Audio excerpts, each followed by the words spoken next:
Hey everybody, it's Lon.TV, and I picked up the Quest 3 headset from Meta the other day. This is the latest iteration of the market-leading virtual reality headset. Like the prior editions, this thing can work completely standalone, so you can download apps and run them directly from the headset. And this new version has been refined significantly over the Quest 2 that we looked at about 2 years ago. It's a lot smaller, it's a lot more comfortable. The optics are a lot better, and one of the big changes is the addition of some really good mixed reality that allows you to interact with the physical world as well. And we're going to get into this in just a second, but I do want to let you know, in the interest of full disclosure, that I paid for this with my own funds. All the opinions you're about to hear are my own. No one is paying for this review, nor has anyone reviewed or approved what you're about to see before it was uploaded. So let's get into it now and see what this new headset is all about. Now, the price point on this comes in at $499 for the 128 gigabyte version. There's also a version with 512 gigabytes of storage for $649. There is no difference between the 128 and the 512 beyond the storage capacity.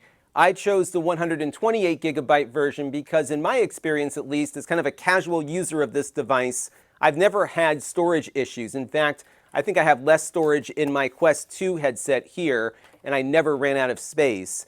The biggest game that I have is about 8 or 10 gigabytes. Most of the games are smaller than that. And of course, if your internet connection is fast enough, you can very easily offload games and re-download them later if you need to. It's unfortunate, though, that they don't have an SD card slot on these, which would have made it a lot easier to augment its onboard storage. This new headset is significantly improved over the older one. And as you can see here, the Quest 3 is a lot smaller than the Quest 2. And even though it's not any lighter, this comes in at 515 grams or 1.13 pounds. Its weight is balanced much better than the old one, because on the old one you just had more stuff here hanging off your face and it was kind of weighing you down from the front.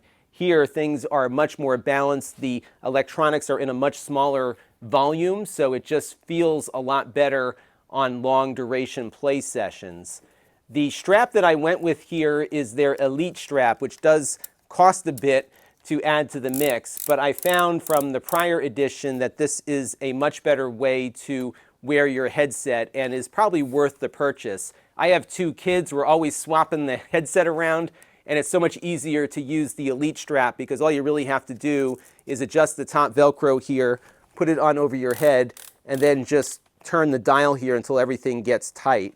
And I found it to be a much easier way to work with this headset. Now, the strap that it comes with isn't bad. It's an improvement over the prior iteration, but it's still a pain to work with, especially if you have multiple people sharing a headset. You're going to be constantly adjusting everything. There's too many variables that go into getting a good fit with this strap versus the Elite one, where all you have to do really is adjust the top and then just screw it in to tighten things up, and a very quick release here to get them out of it. And as a dad of 2 kids, I found this to be a much easier way to make sure everybody gets their time on the headset.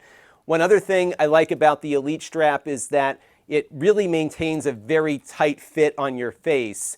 And one of the key things about a VR headset is finding the visual sweet spot and then tightening things up so your headset doesn't move all that much off of that sweet spot, especially if you're moving around. And I found this is the best way to keep things secure on the head, much better than you'll get out of the default strap. So there is a price premium on this, but it does improve the experience enough that I recommend it. Now, they also have a version of the Elite strap that has a battery pack on the back of this, because one of the issues that they haven't yet resolved with the Quest line is improving the battery life. It's still about 2 hours or so before you need to go get a charge. So the one with the battery pack on the back will give you some extra play time. I have found, as a 46-year-old guy here, that an hour and a half is about the most I can take before I need to rest my eyes. I am getting glasses in a couple of weeks, so we'll see how I end up with that. But for me, I've never outlasted the battery in one of these headsets before. Now, there are a few adjustments worth talking about. One of the big ones on the new headset is a more variable IPD adjustment. IPD is interpupillary distance, and that is the distance between the pupils of your 2 eyes. And there's a dial here underneath the headset where you can finely tune the distance of the lenses from each other until things look nice and sharp in your head. The range on this is 58 to 71 millimeters, and there are some helpful smartphone apps that will do that measurement for you so you can get a good idea as to what your distance is and you can dial it in appropriately. The last version of the headset just had 3 stops for the IPD, so you couldn't fine-tune it. This one is much better at finding that sweet spot, and it feels more like a focus dial now versus just 3 stop points, which was nice. And speaking of glasses, this will accommodate glasses when you put the headset on. If you're finding the lenses are too close to your glasses, there's a button on each side of the headset here. You push this down and basically push the lenses out forward to give you a little more room inside of the headset. This will narrow the field of view slightly, so the default field of view is 110 degrees.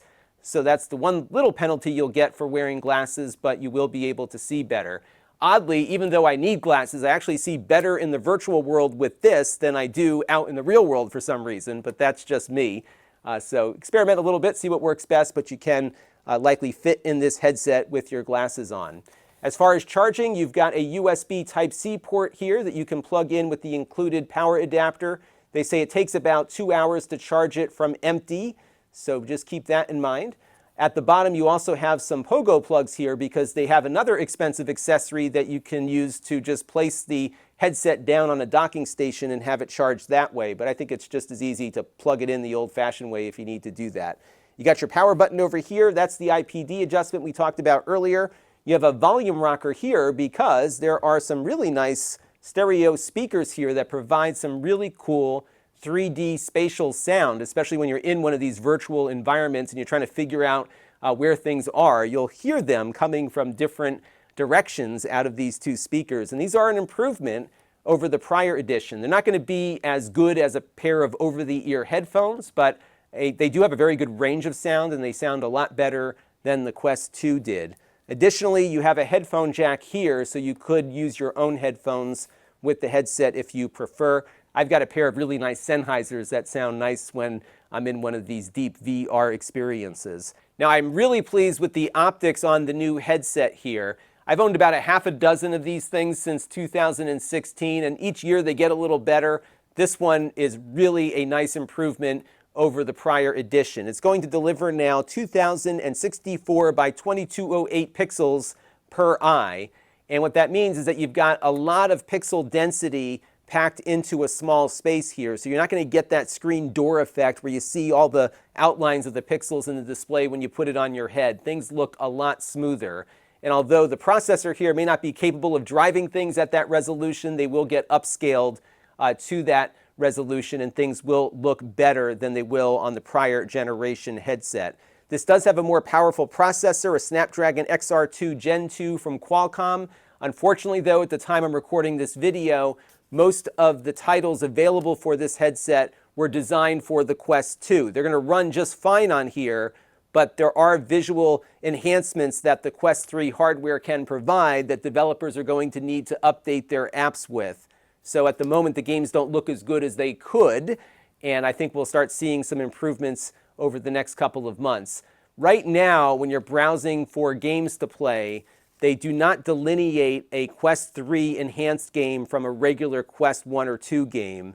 So I suspect there's just not a lot of titles that are targeting this hardware directly at the moment because they're not even providing you an option to browse for things in that way. In fact, many of the websites that cover the VR industry are the ones providing some of that information. So I think over time we'll see more titles take advantage of the hardware here, but for now it's going to be mostly Quest 2 games that of course are backwards compatible on this new one. Now the new controllers here feel a bit sleeker than the prior generation. So before you had these big rings that would break easily, they got rid of the ring completely and they feel a little bit more sculpted in the hand. So a nice improvement here on the controllers. One of the fun things about the Quest is that it will work with the controllers, but there are also titles that allow you to just use your hands and pinch and poke at things in the air as you are interacting in the environment. So either of those options will work here, but the controllers for games that require them are much better than they were in the prior iteration.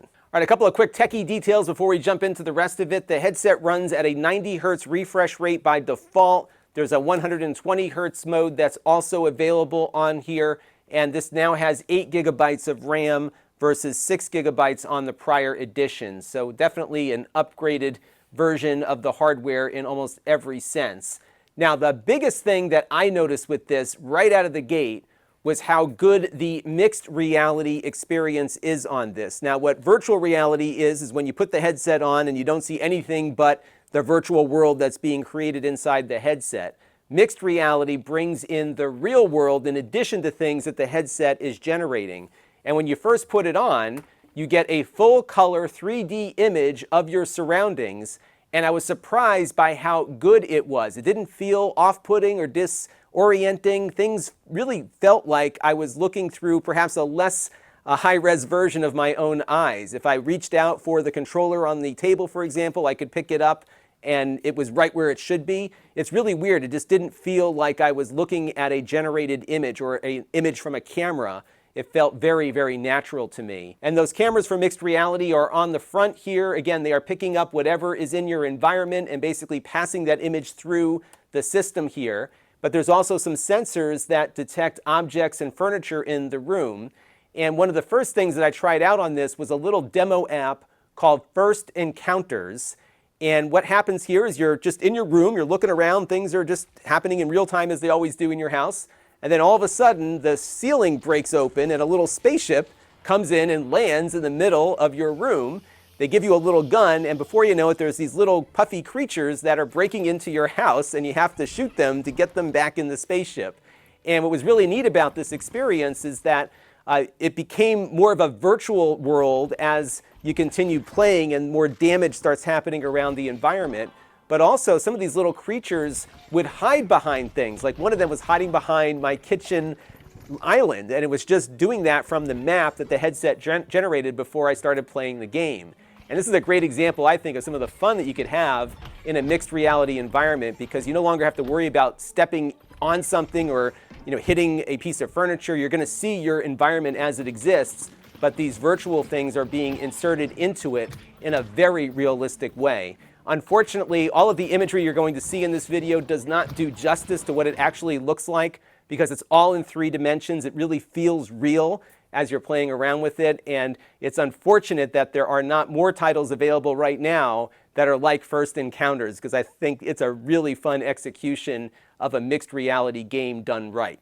And the mixed reality features also provide some quality of life improvements for virtual reality, because the headset now can draw its own boundary. And what a boundary is in virtual reality is a space that you designate on the floor so you don't accidentally walk into things when you are immersed inside of a VR environment. And what the mixed reality will do here is look at the floor, see where the obstacles are, and draw a line around those things so that you can have a VR space without having to draw it out yourself. And then you can take the controllers and make some fine adjustments to it afterward. And of course, it will save those boundaries when it recognizes the room when you come back to it later. Now, the pass-through cameras are the default interface now for the Quest headset. You can, of course, turn it off and go back to the Quest's virtual lobby, where you can kind of personalize your own virtual space, and you can very easily jump back and forth between the two. Now, if you poke your head outside of the virtual boundary, you will get a full color pass-through image of what is outside of it, so you know what not to walk into. But what was really cool is that if you have a virtual reality game loaded up and you step from outside the boundary to the inside of it, your world transitions from the real to the virtual. It's really cool. It's like stepping into a wormhole. And I was doing this with a Star Wars game that I was playing earlier. Kind of neat to go from your living room into a Star Wars freighter with just a couple of steps. Now, I did load up a bunch of VR titles that I previously purchased on my other Quest headsets. They all looked and played great. Definitely an uptick in performance just because we've got better displays and a slightly faster processor. None of these games, though, were enhanced for the Quest 3 hardware, so you will see some enhanced visual polish over time as developers update their apps to support the new headset. The problem is that there are tens of millions of older Quest headsets out there, and at the moment only a few of these, so we may not see a lot right away for this, but I would imagine over time, as developers make games for the platform, they'll add a few things to the Quest 3 version of the software, but also make it work on older Quest headsets as well. Now, one thing that wasn't yet working for me is the link feature to a PC. So one of the things that I love about my Quest 2 hardware is that I can connect to my gaming PC over Wi-Fi and have PC VR games streamed to my headset, and it's a great experience because you're not tethered to anything. You have free range to move anywhere you want. I can pretty much do this anywhere in the house, even if my PC is on the other side of the house. So I've really enjoyed PC gaming on the Quest 2 headset, and I was really excited to experience it on this one because of the enhanced visuals. But unfortunately, things are very unstable right now, and a few other people I talked to on Reddit had similar problems. So the AirLink feature, which is what I was describing, at the moment doesn't quite work. I hope that it will in the very near future, and we'll do a follow-up video. I did get a couple of games to load, and I could get a feel for the visuals. Half-Life Alyx looked amazing on this, but it really wasn't playable due to some of the stability issues that I was experiencing. So that's something that isn't working right now. And if you were purchasing this specifically for PC use, I would hold off a little bit until they get all that fixed. Now, beyond the games, there are also some fun media applications for this. Netflix, for example, has an app where you can watch Netflix movies in a very cozy log cabin environment. There's other apps that allow you to pretend like you're sitting in a movie theater with a nice big screen. And they're very convincing. It feels like you're there. And the added resolution of the display makes those videos look a lot better. I have found, though, that over time you get a bit tired if you're watching a long movie in one of these things. Maybe things will get better for me when I get glasses, but at the moment I can't sit through a whole 2-hour movie with this thing strapped to my head. Additionally, they have some apps that allow you to replicate your computer's desktop, so you can basically create 3 big screens in front of you. And thanks now to the mixed reality environment that this offers, you can actually be sitting at your desk, have your usual sense of space where you are, but have these virtual screens mixed in. But again, eye strain is something that I experience working in that kind of environment for extended periods of time. Now, every year around the holidays, people are looking for gift ideas, and I'm often asked, hey, what do you recommend for a VR headset for somebody? More often than not, this is the one that I recommend because it is all self-contained, and it's actually a very fun experience, especially for someone who's never played around with virtual reality before. Yes, you could get something to hook up to your PC. Yes, you could get something for your PlayStation 5, but all of those cost significantly more. And this delivers the full package for you in something that is relatively affordable and can get going right away without anything attached to it. Just make sure you've got enough juice in the battery and you're off and running. And what surprised me about virtual reality overall is how it really hasn't taken hold with consumers yet. I was fascinated with an article recently where Meta reported they sold 20 million of these headsets, the Meta Quest 1, 2, and 3 headsets, yet people buy them and don't use them all that much. And their biggest issue is getting people to turn their headsets back on. So I think what we're seeing with this new edition are the usual improvements you see from one generation to the next, but a real push in this mixed reality environment that might make it a little bit easier or perhaps give people more reason to put it on. And that also gives you some creature comforts for some of the limited configurations you do have to do for virtual reality, like setting up the boundaries and whatnot. So we'll see how things go here with the Quest 3. They've got a lot of these things out there, but again, people just aren't using them as much as I think Meta would like them to.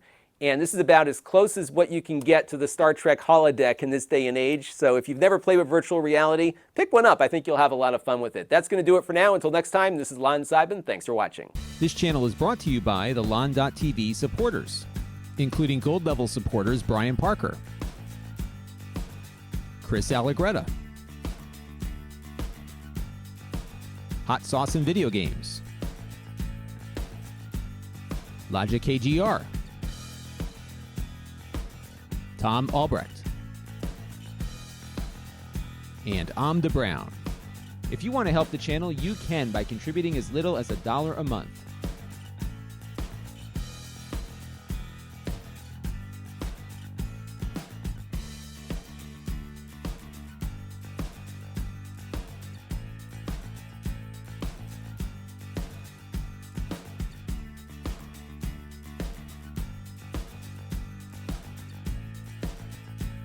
Head over to lon.tv/support to learn more.